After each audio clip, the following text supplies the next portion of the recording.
మురుదేశ్వర్ వెళ్ళినోళ్ళంతా గోకర్ణ వెళ్ళకుండా ఎలా ఉంటారు?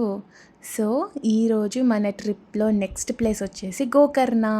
అద్భుతమైన బీచ్ దగ్గర ఒక బ్యూటిఫుల్ వ్యూ తోటి టెంపుల్ మాత్రం సూపర్బ్ ఉంటది. ఎవరైనా చూసి ఇది గుడియా అని అనిపించేలాగుంటది టెంపుల్. ఎందుకంటే మన ఇండియాలో అన్ని టెంపుల్స్‌కి డిఫరెంట్ డిఫరెంట్ స్టోరీస్ ఉన్నాయి. అలాగే గోకర్ణకు కూడా ఒక డిఫరెంట్ స్టోరీ ఉంది. గోకర్ణలో ఆత్మలింగాన్ని టచ్ చేసి అంటే స్పర్శ దర్శనం ఉంటదనమాట. అలా చేసిన వాళ్ళు చాలా హ్యాపీగా అండ్ లక్కీగా ఫీల్ అవుతారు. అది కూడా సర్టెన్ టైం వరకే ఉంటది. ఆ టైం దాటుకొని వెళ్ళిన వాళ్ళకి పాపం ఓన్లీ దూరదర్శనం మాత్రమే ఉంటది. బై గాడ్స్ గ్రేస్ లక్కీగా మాకు ఆ రోజు లేట్ అయినా సరే స్పర్శ దర్శనం దొరికింది. ఎస్పెషల్లీ మా మమ్మీ, చెల్లి చెప్పాను కదా! మా పాప వీళ్ళు ముగ్గురు ఫస్ట్ టైం రావడం వల్ల వాళ్ళకి స్పర్శ దర్శనం ఇస్తారో ఇవ్వరో అనేసి డౌట్ తోటే వెళ్ళినామన్నమాట టెంపుల్‌కి. కానీ మాకు మాత్రం స్పర్శ దర్శనం దొరికింది.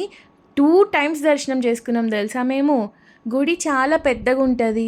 అక్కడ ప్రసాదము ఇదంతా ఏముండదు. జస్ట్ మనము ఆ స్వామివారిని ఆత్మలింగాన్ని టచ్ చేసినప్పుడు వస్తాయి కదా! ఆ నీళ్ళని నెత్తిన చల్లుకొని కళ్ళకి అద్దుకోవాలనమాట.